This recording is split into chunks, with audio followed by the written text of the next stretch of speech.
I do want to, before I begin my point of personal privilege, put a disclaimer on it.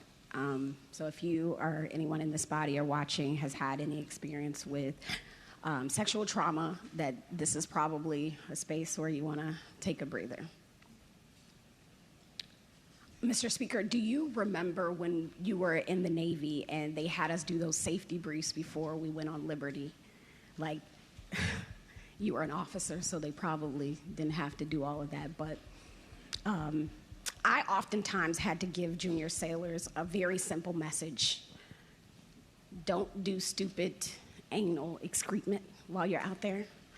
And if they were one of my shiniest turds, I would say, don't miss ship muster, because we will leave you. After years of experience in doing these safety briefs, I started doing a very special brief just for the women. And that message, too, was simple. Choose your liberty buddy wisely. Respect is a minimum. And try not to become one in three. If you become one in three, please feel comfortable talking to me.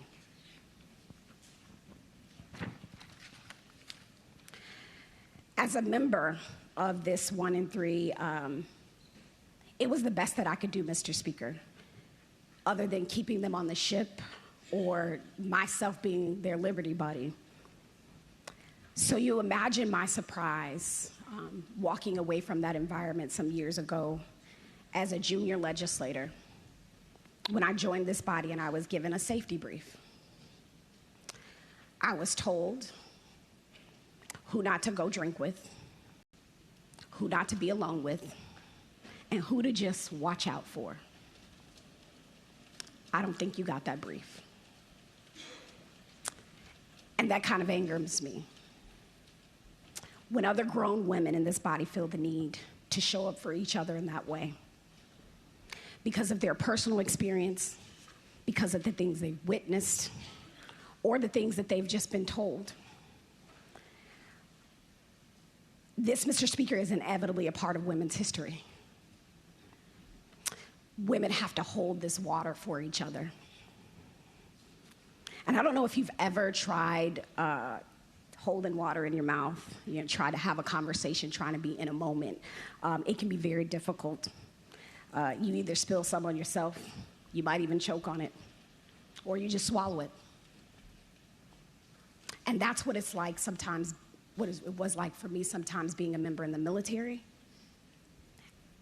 and sometimes in this body as well. Just as Black culture has the talk and we have the nod, women in these cultures and these institutions have the brief stare, the fake smile, the look of leaning in a little bit closer to make sure she's good. Because we have to watch our sisters and our friends interact with these people and smile with them. Mr. Speaker, becoming one in three for me, joining the military was like almost a given, right? Unfortunately, it is a part of that culture in one way or another.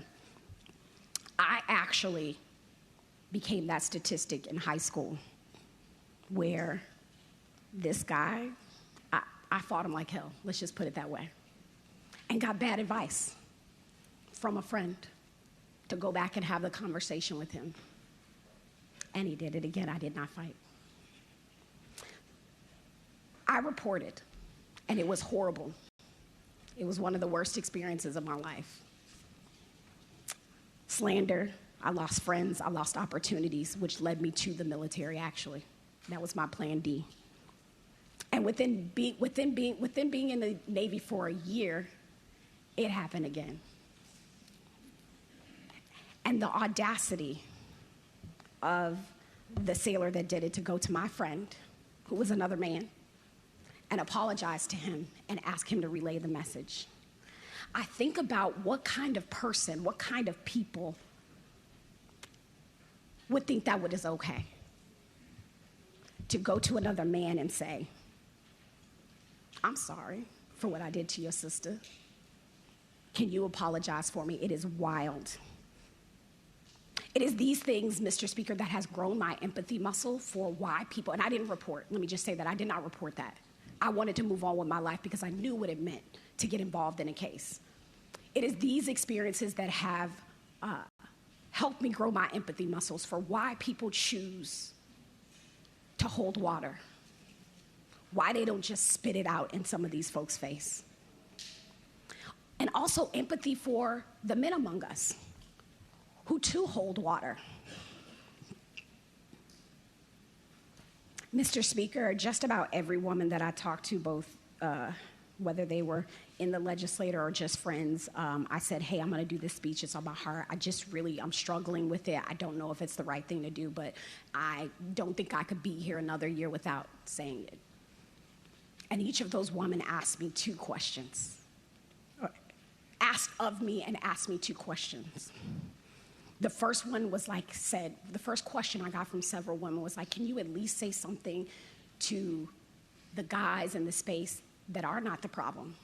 Because we don't want them all to think that they're the problem. Can you at least do that? And I think about my brother Perry, who was told to apologize to me. He wasn't the problem. He was holding water for me. The second thing they asked is like, Jackie, what do you want? What do you want to get out of this?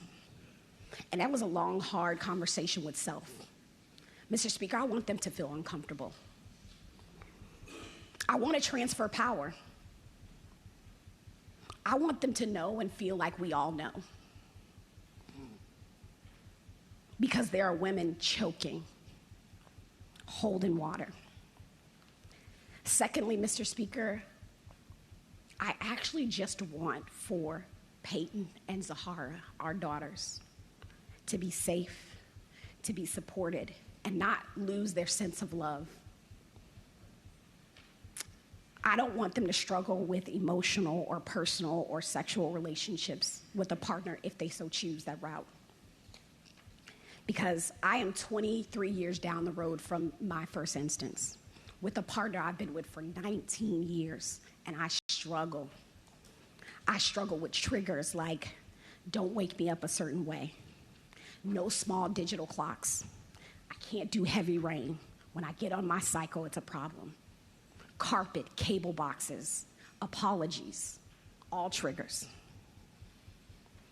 And so the power move that these men made, while it may have been a small moment in time, it is significant and lasting on my life.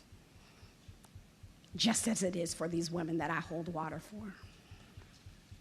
And so my ask, I guess, today is that we need more accomplices, not enablers, and not predators.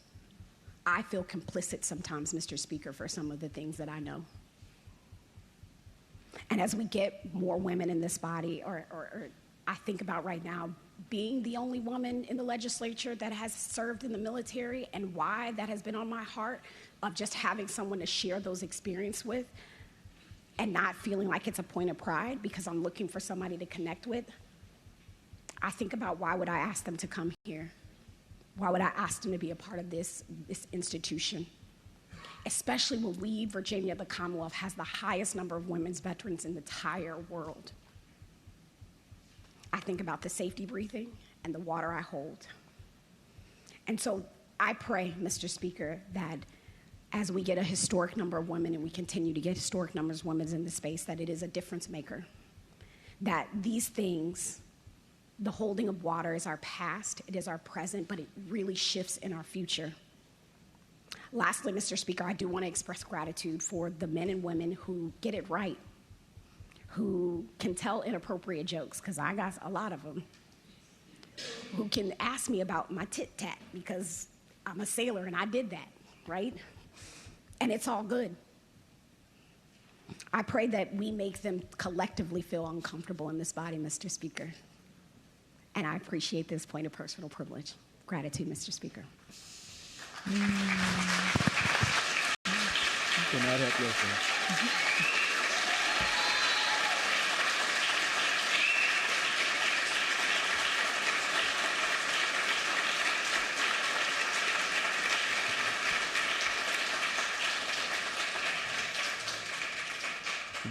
The delegate from Buckingham, Delegate Garrett.